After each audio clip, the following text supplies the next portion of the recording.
Hello everybody, can you hear me? Welcome. My name's Susan Collins. I'm the current Slade Professor, and it is my great pleasure to welcome you all to what I hope will be a very special evening to remember Patrick George. And in particular, we are here to celebrate his time at the Slade over 4 decades as friend, colleague, teacher, painter and a Slade Professor. And it's really lovely to see so many faces, and faces that really span Patrick's time at the Slade. And I'm delighted, so thrilled to welcome you all back to the school. I know that some of you have actually come from far and wide. Some people have really flown in to be here, and we're really excited and really grateful that you've done that. Tonight, you're going to hear some of the many memories that people have of Patrick at the Slade, from a few of his former students, colleagues, and also from friends. And in between, we will also be showing excerpts from the film Patrick George, A Likeness, by Hero Johnson and Andrew Warrington, that was made in the run-up to Patrick's 90th birthday. And we'll be hearing Patrick in his own words, describing both his development as an artist and his own memories of his journey to and his time at the Slade. I have my own memories of Patrick. I met him for the first time when he interviewed me back in 1983, so that kind of gives you my vintage. And when I began as an undergraduate later that year, Patrick was already a professor, but not yet the Slade Professor, and that came 2 years later in 1985. Although he's mainly identified with the F Studios, the Life Room, Patrick's interests and his perceptions were much broader. And he could be found taking an interest in all of the students and the studios of the school. And I knew this because, as a particularly, shall I say, challenging sculpture student myself, I probably saw Patrick more than many students did. And rolling in characteristically late, I would sometimes find Patrick waiting for me in my studio space.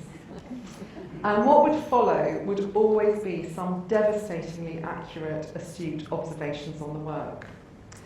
I'm not going to share them here now, although I do still remember many of them, even all these years later.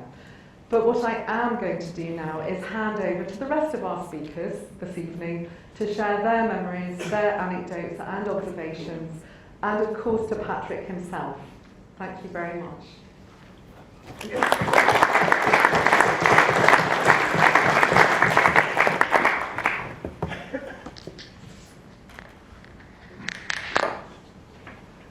I came to art with my prep school when I was 7. The man who taught art was Maurice Field, and he had just come from the Slade. And so we all went along to the art room, which was a perfectly ordinary little room. And Maurice Field said to me, here's a drawing book and a pencil. Now, go away and draw taps. When you draw taps, you can come back. So I went away and drew taps for some part of the afternoon. And then when I thought I'd done them, I came back. I said, I've done taps. And Maurice said, well, go on and do lights now. So I went away and did lights. We did painting in oil paint, and the medium we used petrol. And we would go out and try and paint what we could see. I was frightened of Picasso, and I knew that I couldn't do Picassos. And I do remember Maurice Field saying, well, there's this chap, Constable, and you might be interested in what he does, and showed me some reproductions of paintings. I wasn't really moved by them much. But I did have a good look at the landscape round the school, which was Hereford and the Malvern Hills. It was quite beautiful, but I really much preferred factories and trains things generally that smoked or had steam coming out of them. Something with a bit more go to them than these old trees which everyone seemed to like. When the English teacher was changed, another one came, and his name was Alden. He was a friend of Coldstream's. It was decided for Alden to have his portrait painted. So Coldstream came up to paint his portrait. I knew he was an artist from London, so I thought, here's my chance to meet the genuine thing. So I thought I'd go and watch him painting. Well, I crept quietly up and I managed to look in. They were sitting around a smallish table, Alden smoking furiously, and they were doing something on canvas which barely fitted into the room and these two men and the table. Well, I manoeuvred myself round so I might get a chance of seeing what this man was doing. When they caught sight of me, oh, it was a great scene. They jumped up. I ran for it. That was my first introduction to Coldstream. Later on, I realized that he too did factories. Oh, they sort of gloomy. And of course, this was just what I wanted to paint. And so suddenly, I realized that apparently I could be a painter and do these things that I wanted to do.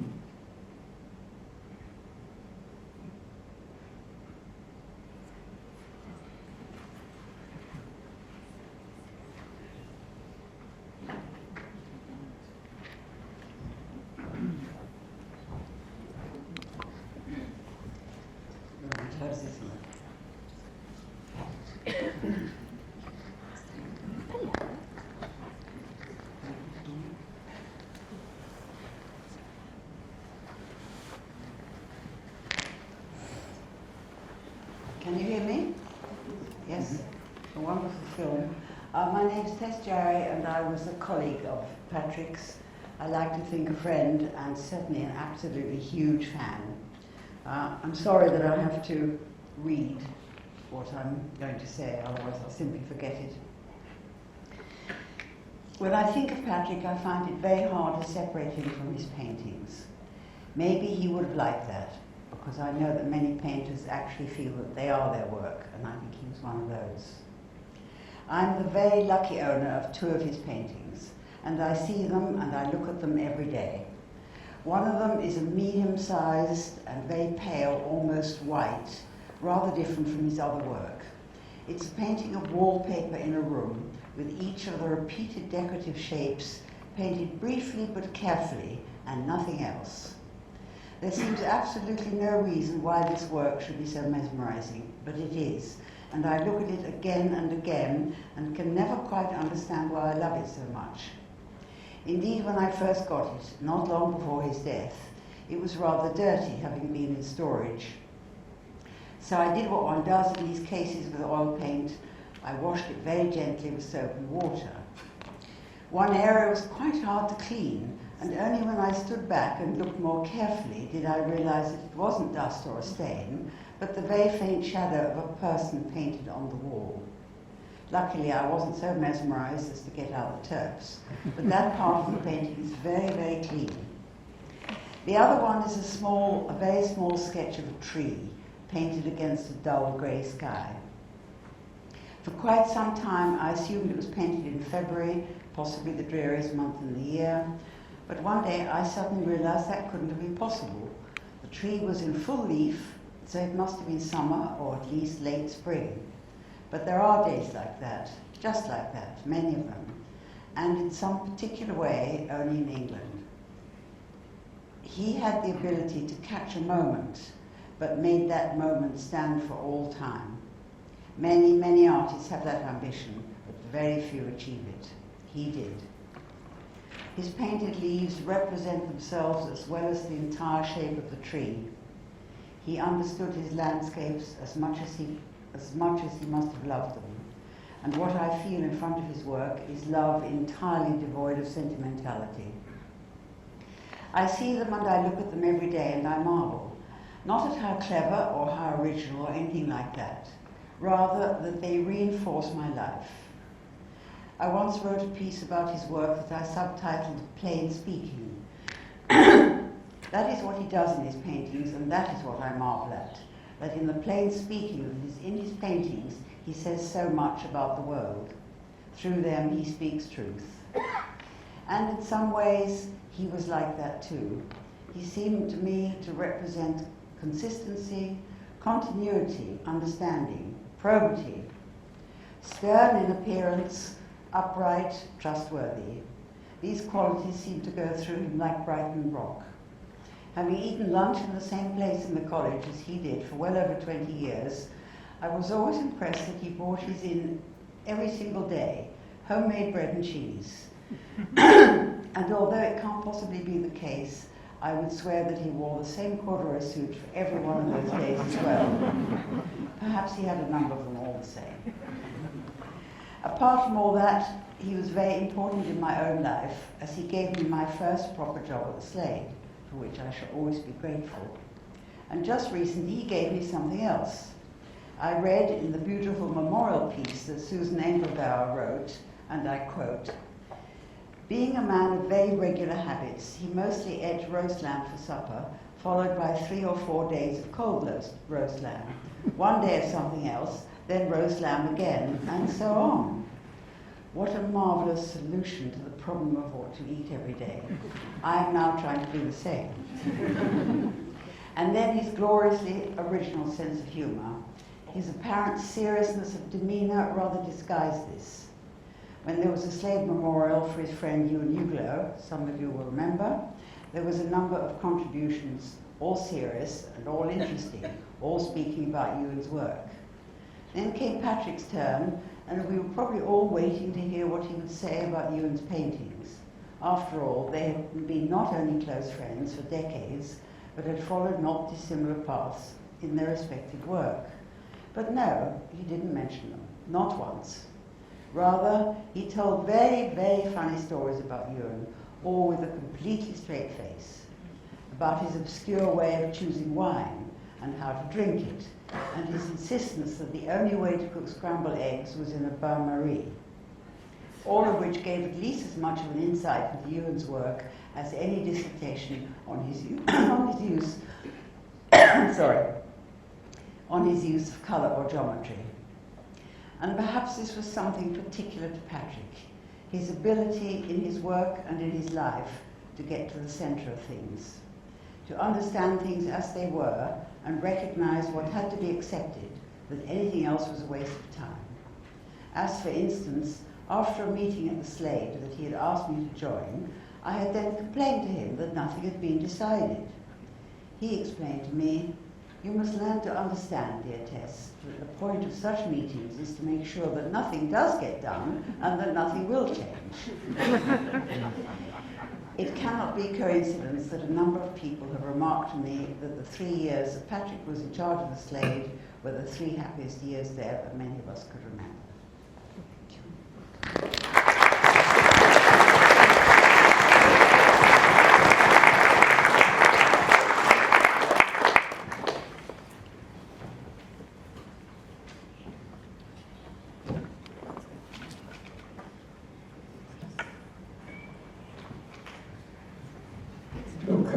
Took up the job of being the Slade Professor, and he co-opted Andrew Forge and myself to be on his staff. And from then on, I suppose I just went on.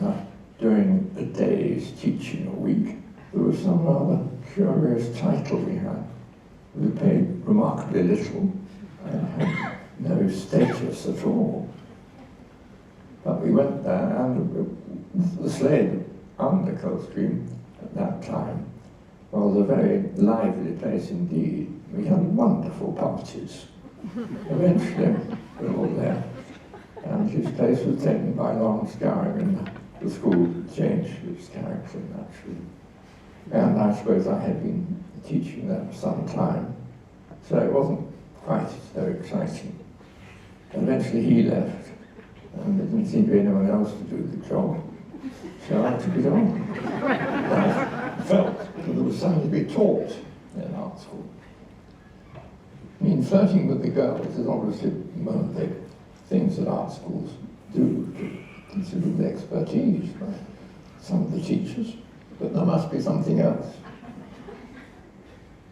I knew Freud because we had been at school together, and not because he had taught at the Slade at the same time. I don't know if he ever did any teaching. He used to come into the studios and everyone would be trembling, generally caused a furore. I used to crash his Rolls Royce just outside the gates and then walk away and leave it.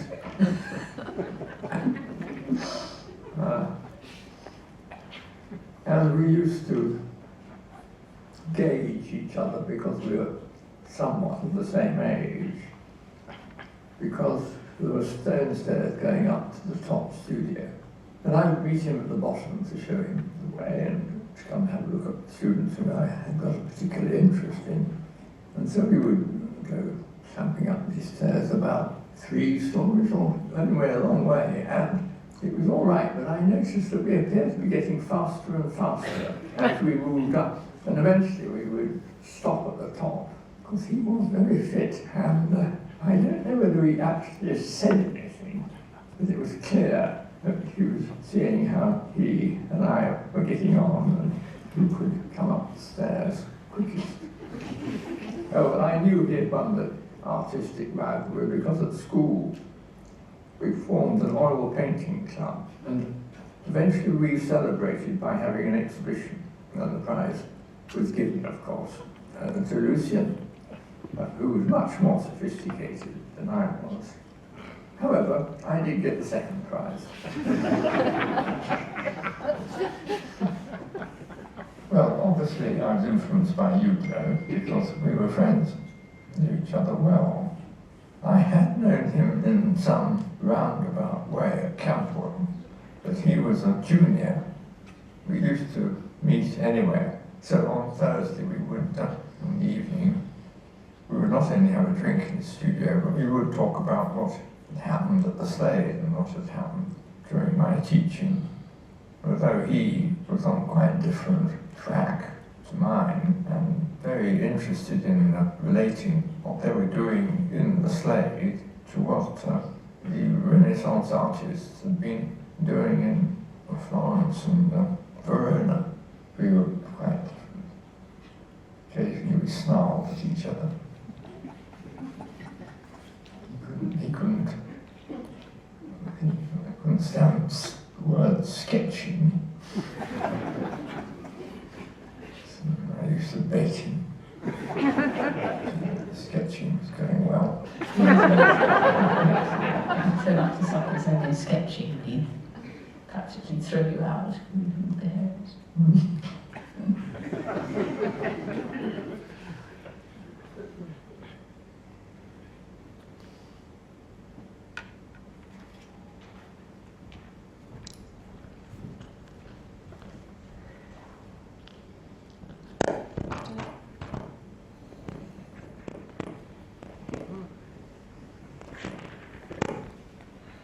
Hello? Can you hear me? Good. Hello, I'm Volley. Words for Patrick. I expect, like me, everyone here tonight who is speaking about Patrick are concerned how to portray in 5 minutes, with the added risk of appearing sentimental or proprietorial, how to depict their relationship with him and something of the essence of the man. Well, I've chosen to stand in front of these words as they remind me of some of the special qualities of Patrick and mostly what it felt like being in his presence. My relationship with Patrick began in the autumn of 1972 as an undergraduate student here at the Slade. He wasn't at my interview with Bill Coldstream and Bernard Cohen. You and You Glow I'd seen on TV early that year when he had been interviewed after winning the John Moores Painting Prize, but Patrick was an unknown. My brother Nick was already a student and worked in what was then the F Studios, which Patrick was in charge of. So how will I know him? What is he like? He looks like Jackie Charlton. And he did. In those days, Bill, Ewan and Patrick were known to us in the F studios as the Trinity. With Patrick certainly the Holy Ghost. His influence was a realm beyond the ability of words to properly convey. It must be experienced, realised, kindled within like the holy fire. Patrick was in 3 days a week, taught us how to organise the studios, the models, and certainly how we should go about things. He had an authority in the studios and who certainly sat up straight when he was about. Fridays were reserved for Ewan and, in Patrick's words, for fun and games. This wasn't exactly true, as Patrick orchestrated numerous evening events to entertain us. Daylight always kept for painting. He brought into the studios the great and the good for us to meet, and I think thankfully he spent time keeping some of them out. Importantly, we felt our needs were taken seriously and it was the place to be. I particularly loved listening to Patrick give a drawing lesson, not only for its great instructive value, but to have a nautical air about it that I put down to his time in the Navy. He would sit a student down and talk them through the directions of the forms in space.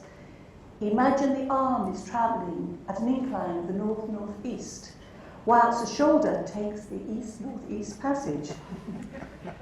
Which actually is quite funny, as he once told me he had mistakenly visited Grimsby, my hometown, whilst he should have navigated into Hull. Not only was Patrick a wonderful, patient and imaginative teacher, he was kind and helpful.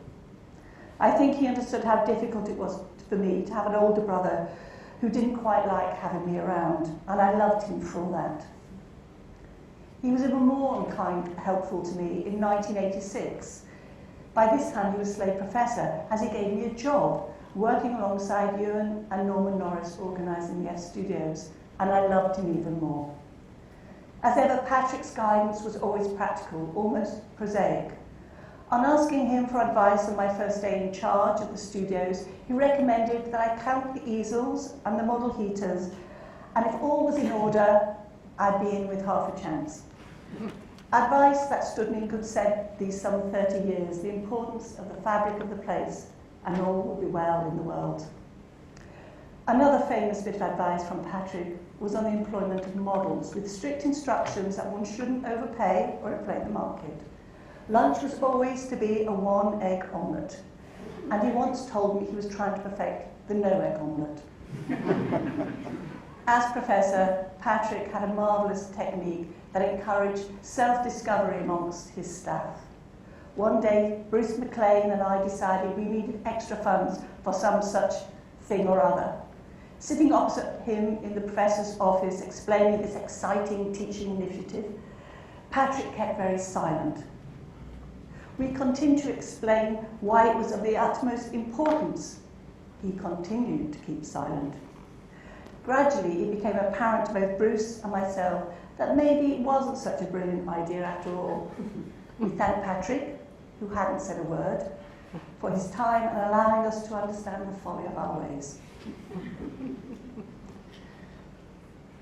I share with you these stories to illustrate his steadfastness and the importance of his wit. Some 40 years teaching at the Slade, his time as Slade Professor, the influence he executed with admirable lack of ego. Although I would not like to overshadow his influence as an artist, which I think is significant, not just on the generations he taught, but those who have yet to discover his work. Listening to Patrick over all these years, I'm aware of his considered speech, his Englishness, and its relationship with the landscape he so loved. Contained within his drawings, the parity of the lines and their correspondence are the space and silence, the listening eye. While Ewan emphasised the importance of how to look and urged to use your eyes, Patrick's gift to me was to listen. I'd now like to play for you Patrick introducing an evening he had organised for the F studio students in 1976. David Sylvester interviewing Bill Coldstream, Lucian Freud and Ewan Uglow on an inquiry into the meaning of life. In the audience, amongst the student body, were such artists as Craigie Aitchison, Miles Murphy, Michael Andrews, Andrew Forge, Victor Willing, Paul Orego, Geoffrey Camp and Letitia Yap. Others I don't remember. I may well now be guilty of being both sentimental and proprietorial. Sorry. Oh. But it reminds me of how special my education was because of Patrick. And to echo him, I too am very lucky.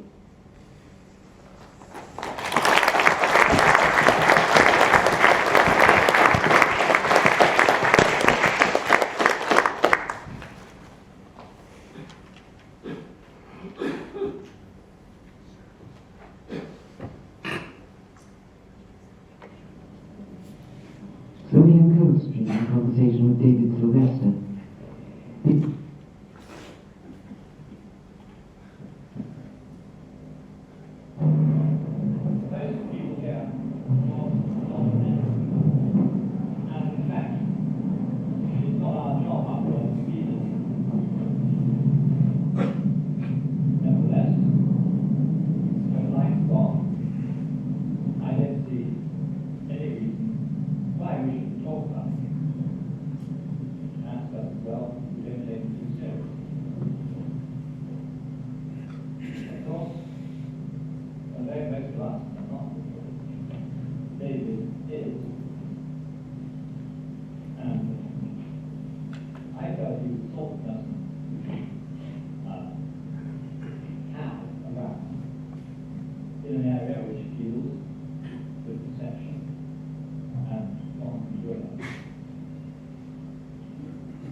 So we had a number of telephone calls.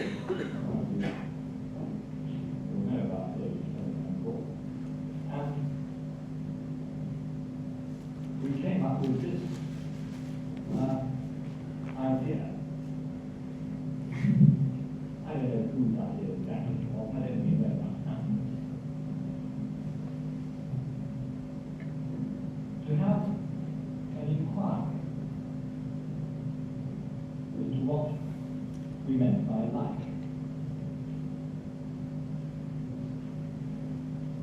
One way or another, everyone up here is actually concerned with life. And probably we all have our idea of what life has been. I have a very different life. We drilled it to me when I was about 12. I'm a parent, and there's no nonsense about it at all. Things were either life or not, and that was the sole criteria going I did with my parents and my sisters. So I'm quite sure I'm right. What is interesting is that I run astonishing laugh. Other people don't seem to hold the same idea as myself. In fact, it's obviously very divergent. The very divergent. The reasons we give for why we think things in life or not.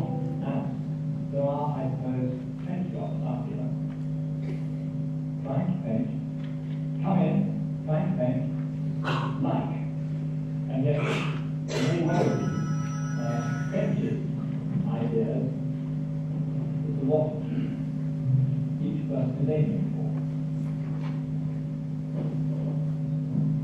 Well, we could all have a shot at telling each other those ideas, but the result would obviously be chaotic.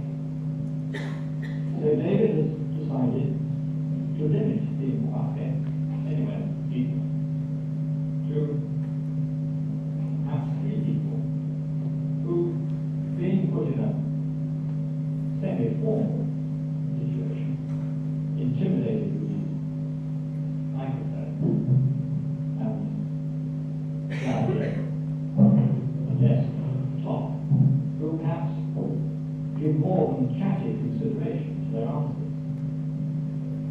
And David will question us, and perhaps we shall find out something of the meaning of this work. Very experienced, I feel.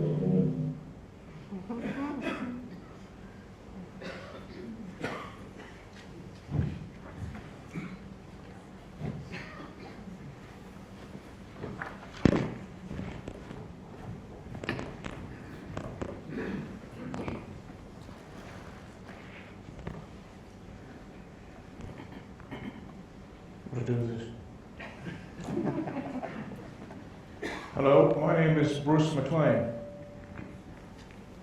and I was invited many years ago to teach at this esteemed institution, as Sir Lawrence Gower used to call it, by Sir Lawrence Gower. And I was in the room with Lawrence Gower and all the members of staff in the room, and he said to me, "Do you want the job or do you not want the job?" And I said, "I'd like to have the job, thank you. To run a studio here." And everyone, he said, "If there's anybody in the room who doesn't want Bruce McLean to have this job, please put your hand up now." And nobody dared put their hand up. I could see Patrick George going, "Oh," and he always did that with me. To this terrible face. Anyway, but I got the job, and then I wasn't at the Slade very long, and I decided to have a school orchestra. And he came up the stairs and he said, "What on earth is going on here?" And he went, everything I did, it was like, anyway, he was going to retire, and I ran a studio, and myself and the students decided it'd be good to give him a lunch. So we decided to prepare a lunch for him for his retirement. And we used to work with Ian Ugle, apparently, quite a lot of his friends. And he used to do a lot of painting lemons and other kind of objects, and which never seemed to sit on they seemed to hover. No, they couldn't make things sit. There's somebody who was so obsessed with observing the work couldn't actually make the thing sit, almost floating. So we decided to make a hovering lunch. So we built a huge table, which was suspended from the ceiling. We bought a lobster, which is suspended from the ceiling, just a little bit, all about 1.5 inches above the table, glasses, French bread, a piece of rice, all sorts of things, a knife, a fork, all laid out immaculate that, and we invited him in, he came in and he just laughed. Got it like that. Really had a good time, had a very nice glass or two of claret, and somebody put some music on, and then he had a dance with the best looking girl in the room, and we all had a laugh. It was wonderful. And he was such a good bloke, and the likes of him we'll never ever see again, unfortunately. I'll do one other thing. So he sort of became friendly-ish. In the sort of I didn't say Bruce, he went, "Oh." But I was sitting outside the Slade office one night, having a cigarette, and he appeared out of the Slade office in white tie and tails, looking absolutely immaculate. And I said, "Bloody hell, you look fantastic." He said, "Thank you very much." It didn't do. For the first time ever, he didn't go, but he said, "Thank you very much." And I said, "Are you off to the Royal Academy dinner?" He said, "I beg your pardon." And he opened the door. He said, "In, sit down there." And he shouted at me for about 25 minutes. He said, "How could you think? How could you, of all people, think that I could possibly have anything to do with the Royal Academy?" And he went on and on and on, and I thought, good for him. Thank you very much. Great man.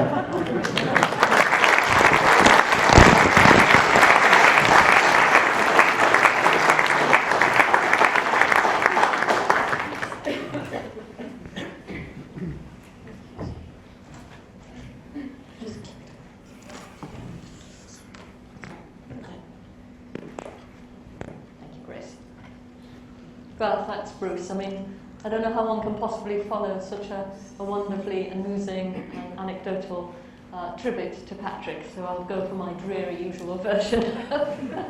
I remember arriving at the Slade in 1973, straight from school in rural Wales. I was repeatedly lost, taking the bus in the wrong direction through a city that sprawled beyond me. Lost in a language of art so unfamiliar that it required an act of translation on my part. It was then such a relief when one Tuesday, in the course of our life drawing classes, Patrick George assigned us the task of copying a water biscuit. There are at least 3 other people who remember this water biscuit.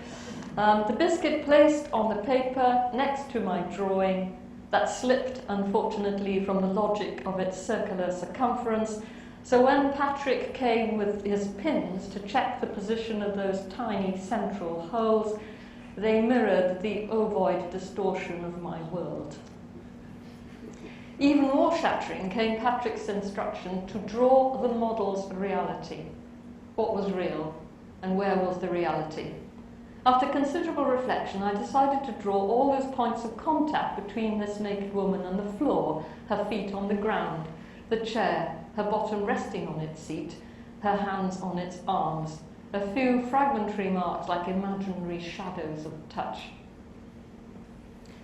When almost by accident Patrick saw my book of sketches made in the landscape, he asked me, why could I not draw in the life rooms like I could draw outside? I should have heeded more the wisdom of this question.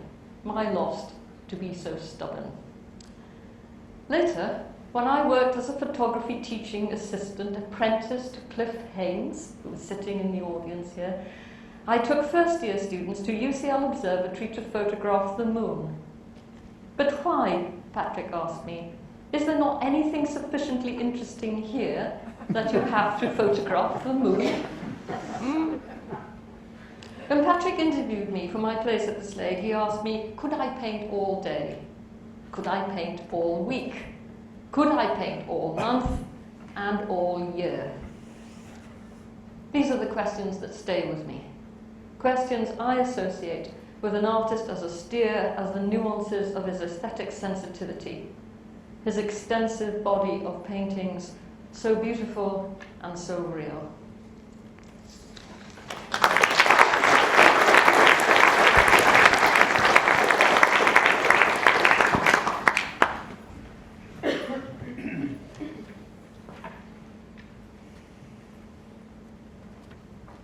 In our family, there was no art.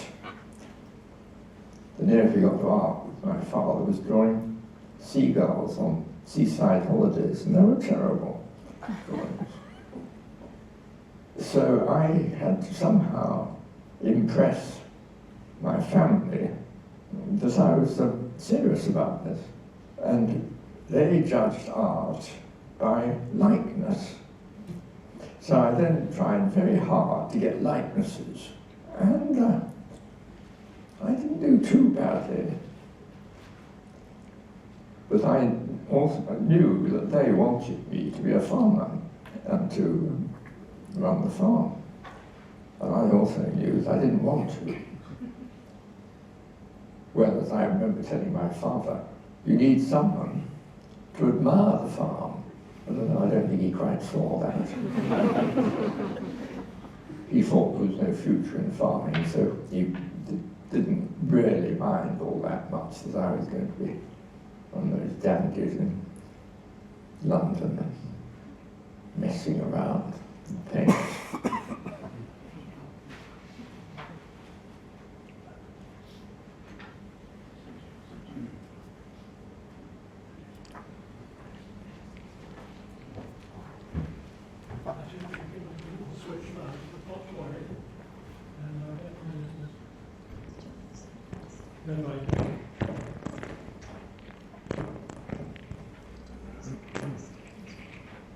Right. Am I audible? Yes. Good. My name's Knox and I'm a hanger-on. I got to know Patrick really through one or two of the other of his contemporaries like you. About, I suppose, in the course of the 70s, and started to buy some of his work, which you'll see in the second one of these. Altogether, I seem to have accumulated about 8 paintings and a few drawings. And when he was based outside Bury at Saxon, we used to drop in on the way to or from the house which we had built at Earlsham, about a dozen miles further east. And it was that, in one way and another, which led to the commissioning of the portrait. I'd already bought a couple of the works here, particularly the little snow scene on the left with the Howard in the snow at Hickbush, and the very striking composition of Judd in white stockings. But then, what then followed was a commission to sit for my portrait. If we can change to that, you will see that I sat for that, looking a bit patient for, I suppose, about a year or so, on and off in mornings in the orchard at our house, not his. And I would, after a particular morning when I thought I'd sat rather well for an hour and a half, I would get up and I might occasionally suggest something like the inclusion of a little bit of red roof at the extreme right of the picture as a sort of picture. He put up with that.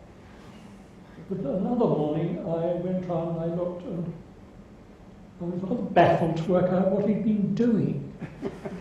And after a bit he confessed to having moved the most conspicuous of those trees about 4 millimetres to the right. That's all it is. And I've gone off to that. Therefore,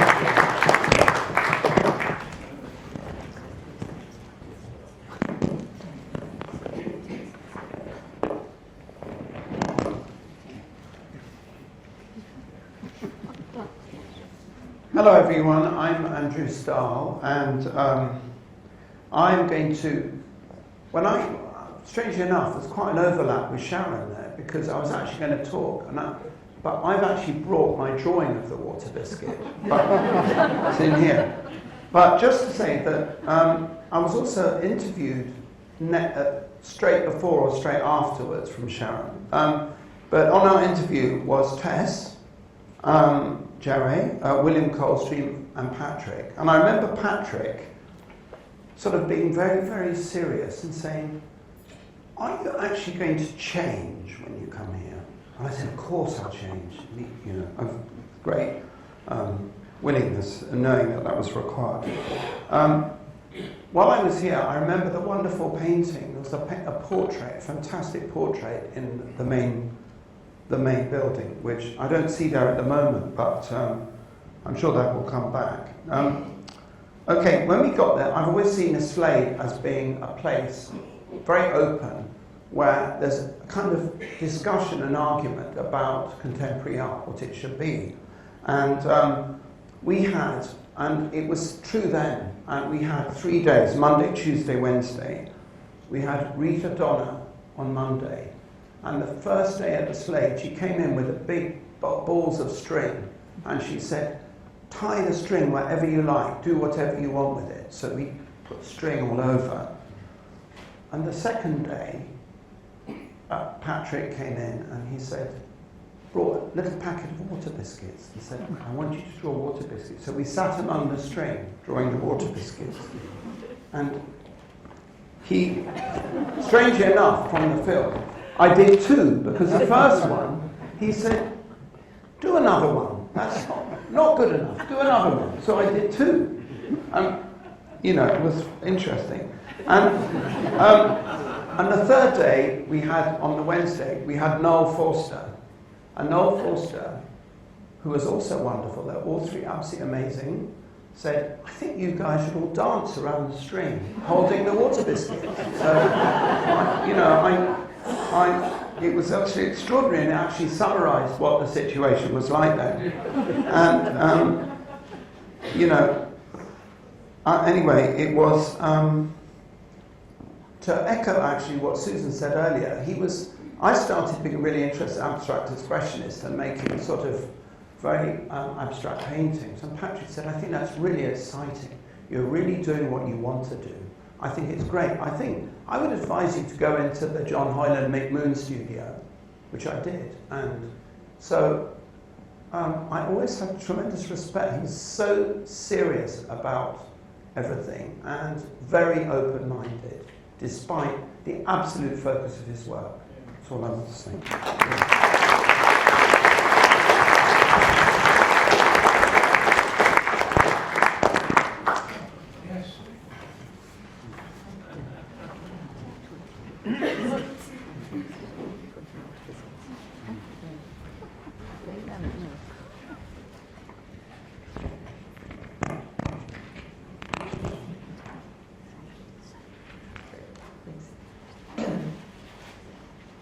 Hello, I'm Lampert. I wasn't a student of Patrick's as a painter, but I did come to the Slade for a year in 1966-67, and unlike Bruce's experience, he always had a nice smile for girls and wave and give you a bit of attention. And then I became a friend while I was organizing the exhibition. I'm an exhibition organizer and an art historian of Ewan Hublot's at Whitechapel, because the designer was living in Morton Terrace, where Patrick lived when he was in London. And then we continued to be friends for the rest of his life.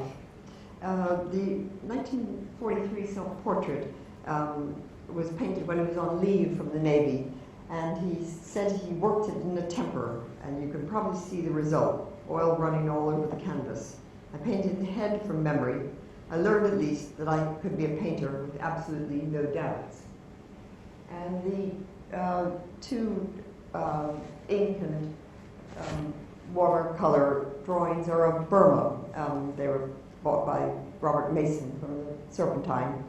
And they were made when he was still in the Navy and went to the Far East then. And you can see this fantastic desire already to paint bushes and trees and paint the landscape.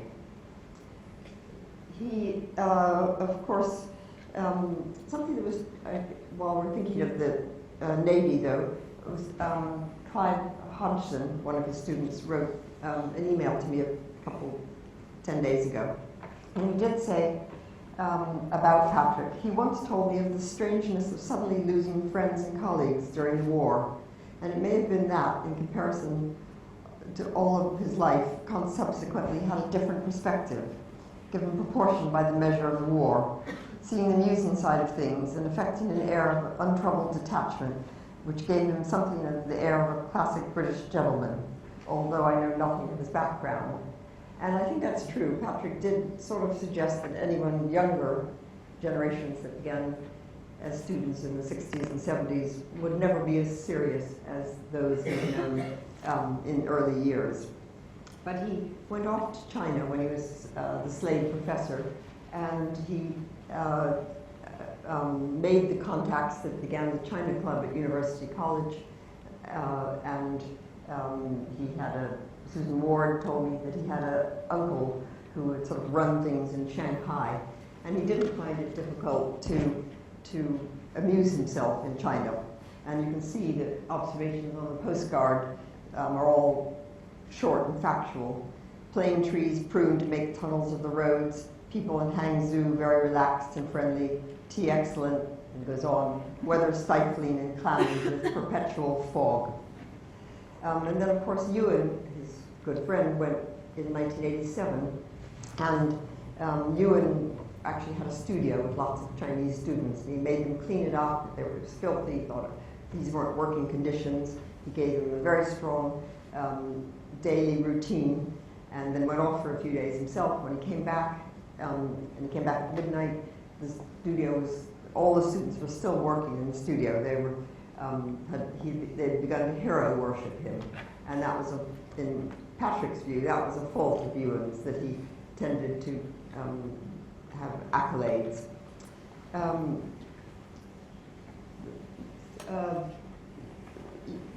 Patrick wasn't really, I don't know, he didn't seem to be that ambitious to exhibit work. And I was an exhibition organizer at the Hayward Gallery, and I remember very well the Hickbush exhibition in 1975, which has this terrific poster which gives the location of the Hickbush pictures, which of course, moving there in 1961 sort of transformed Patrick, because he had a fantastic subject matter, the sort of industrialized landscape near Sudbury, and he could put in the pylons, and he could put in the barns, and just what we heard earlier, almost the equivalent of factories, but in the landscape. And he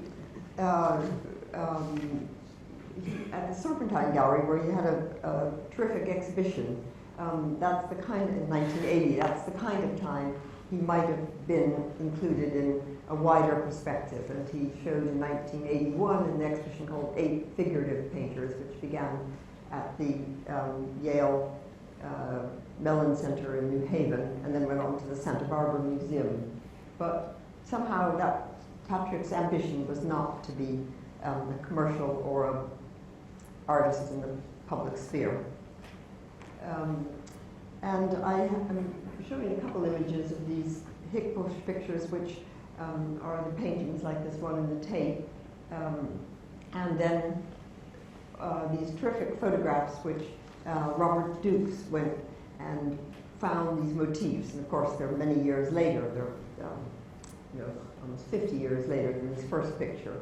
But they do, he has quite a big set of these matching photographs, and they give you some fantastic idea of how much Patrick had to do, next one, in order to achieve his own very, very extraordinary pictures, like this 1980 view of the view toward Sheepcote Farm, and the fantastic panoramic landscape.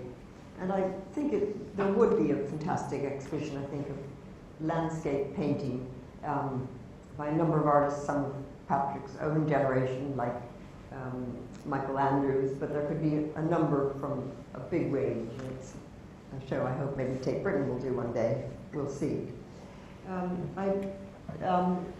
also aware of, I'm a sitter for Frank Auerbach, and he told me the other day that when he was teaching at Slade, which he did up until 1968, that Patrick's studio, he thought, was the most intellectual and the most conceptual of all these studios. That in this time when conceptual art was supposed to be all the rage, actually you could go into the studio, and that's where you really see something that was about ideas and a mental conception as well as an observational one. And perhaps that's evident in these extraordinary pictures of the 4 horses, some pictures in front of the, and this extraordinary format for his works on horses. Frank wrote a little note that was the foreword to the book that Andrew Lampert published a few years ago and authored. He said about Patrick's work, he particularly liked the recent ones, structure without reference is boring. Reaction to the world is mere babbling if there's no concept. Patrick George's work is both responsive and cohesive. It has the tension of a tightrope walker. I find it engrossing and admirable.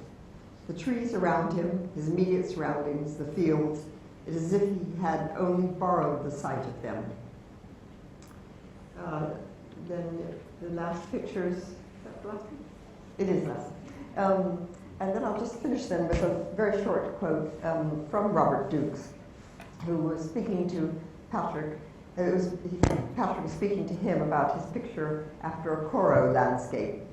And Patrick said, I like that because when you copy someone else, I can see where you're heading with your own work. And Robert took it to mean, which was very insightful, because of course, he also meant, without saying it, was, but your work from observation still looks too much like Huglow's. And there is that, that fantastic rivalry between the two people, and as earlier mentioned, his most amusing account of Huglow. And if Ewan were here, he would be able to do the same about Patrick. Thank you.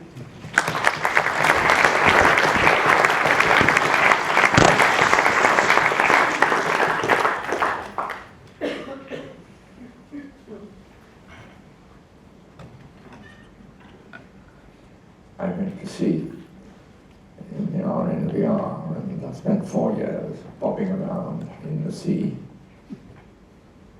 I ended up sailing more or less around the world, well, as far as Singapore, when, luckily for me, they dropped the atom bomb and everything came to a halt.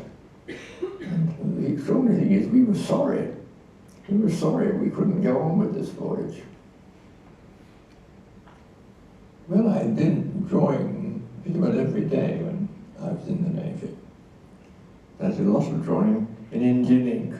And some of those are now in Leeds. There's a museum in Leeds given to artistic.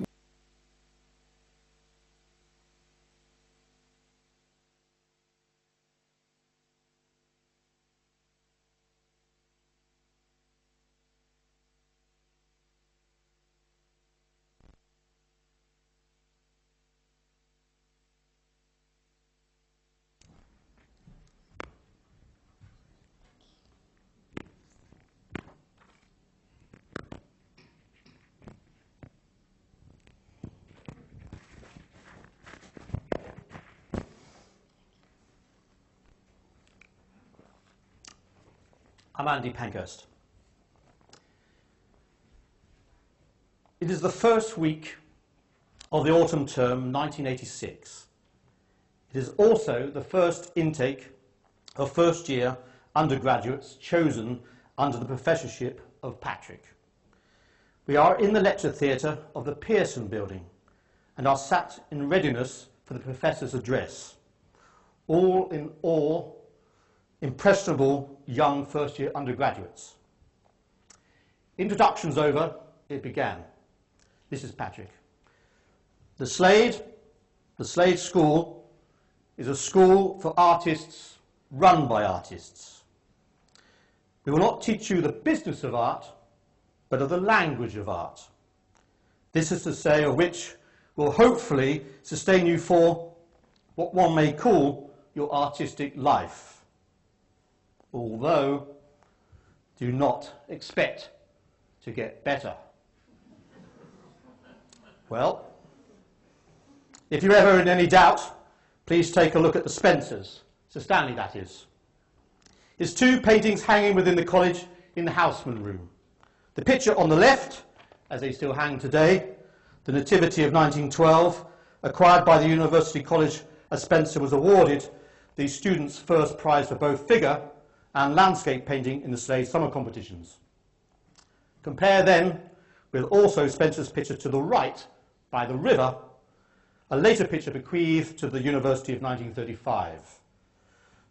This is still Patrick, I will leave you then to decide for yourselves which is the better picture.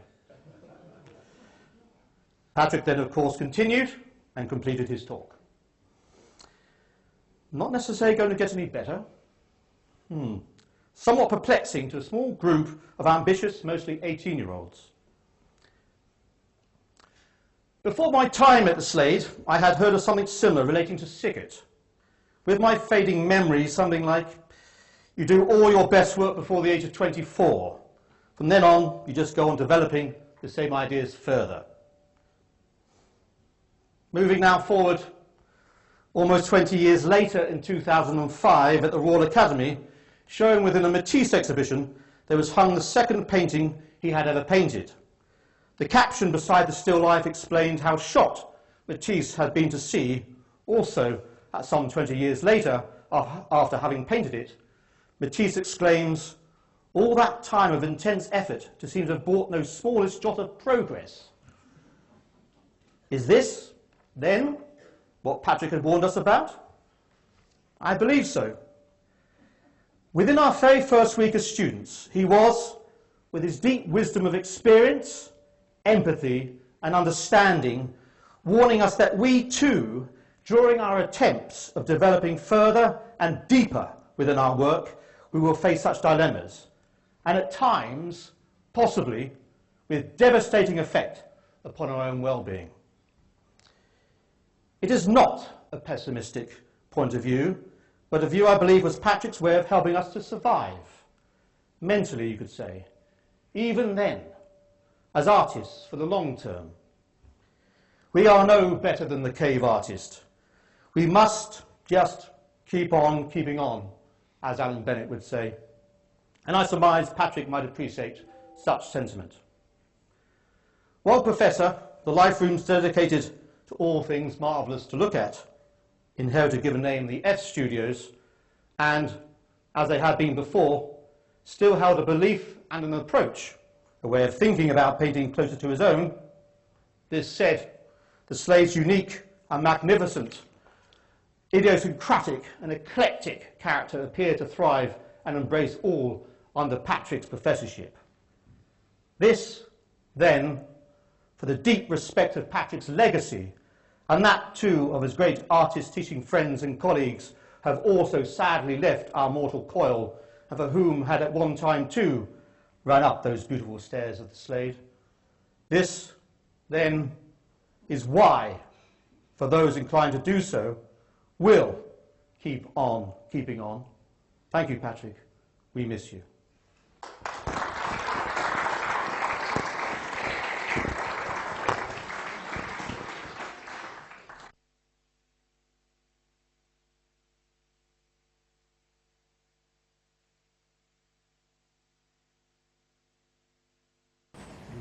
I don't think there's anything special about being an artist, except you just think visually, you think a lot about how things look. It's more like going out to the office than most people think. For some reason I paint in the afternoon, get the clothes on, get the paints out, set up the palette. I do it because that's the time to do it. Yes.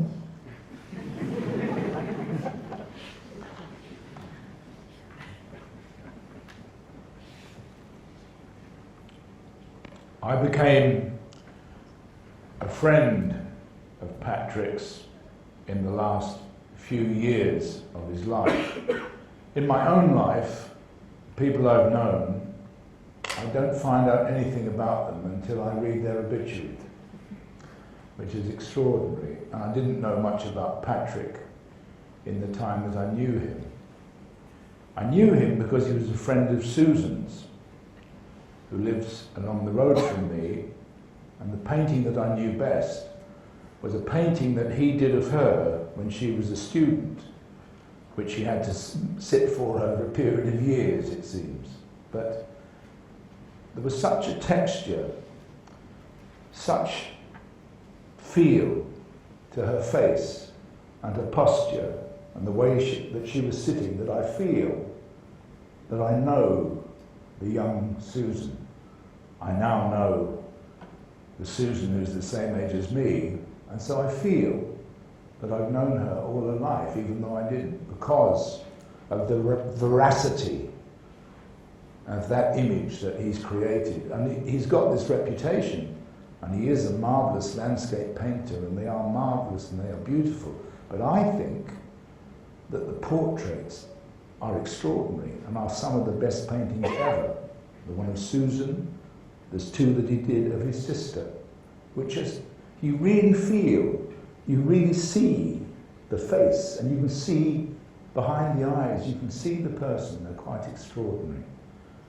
Now I'm going to do a poem written by Rudyard Kipling, and I dedicate this to Patrick.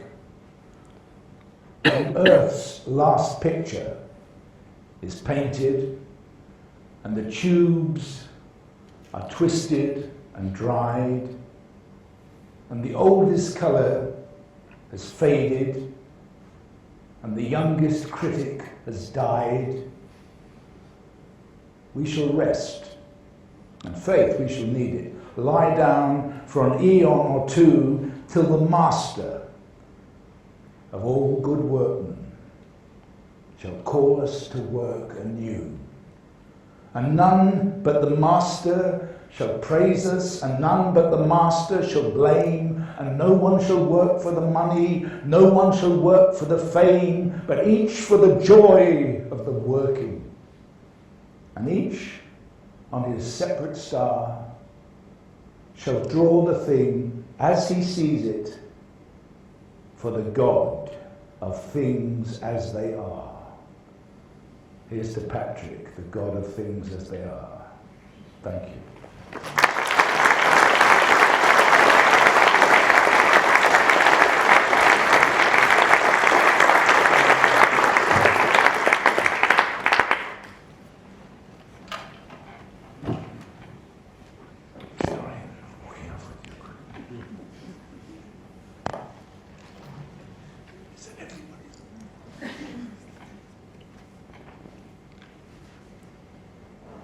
Pictures are, in their nature, abstract, because they're flat, and they're not a bit like leaves and twigs and things, or sky, or wet fields.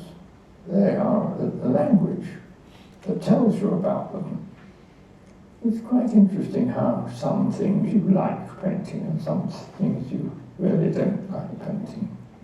But it's true that some of the times it's the things you didn't like painting and that proved very dreary to paint, at the end of it, come out rather better than those things you felt sure about. It do actually just crosses your mind that you're now fairly ancient, and you've been painting since you were 7, and why aren't you any better?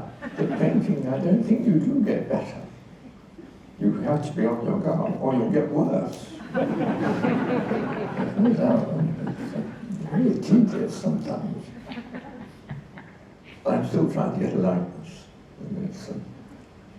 It's going to take me more than my life, I suppose. I've been amazingly lucky.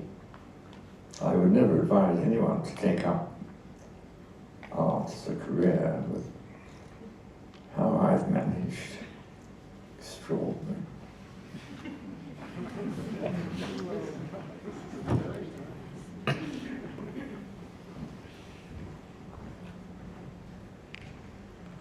So I would like to thank and give a big hand to all of our speakers this evening. Thank you all so much, and including Patrick, of course, himself. So thank you.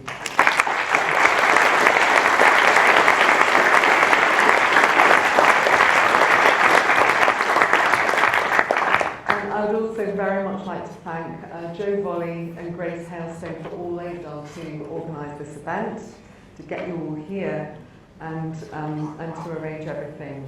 And a very special thank you to Susan Engeldow, who's helped enormously and who's also very kindly lent us a few of Patrick's paintings for the evening, which are on display back at the Slade at the moment. But before we head back to the Slade, I'd also very much like to take this opportunity to announce that we are creating a scholarship fund in Patrick's name. And the aim of the Patrick George Scholarship Fund is to enable a graduate student to be able to take up their place at the Slade regardless of financial circumstance. So if you would like to donate and support it, that would be fantastic, and there will be information on that back at the Slade. I would now very much like to invite you all to come back over to the Slade building. Some of you I know haven't been back for many years. It would be our pleasure to welcome you back, to come to raise a glass to Patrick, and hopefully, I know there are lots of other memories and anecdotes and everything in this room, and it's a real opportunity for everyone to come back over, share their memories, and over a drink. So, please come on over. Thank you very much.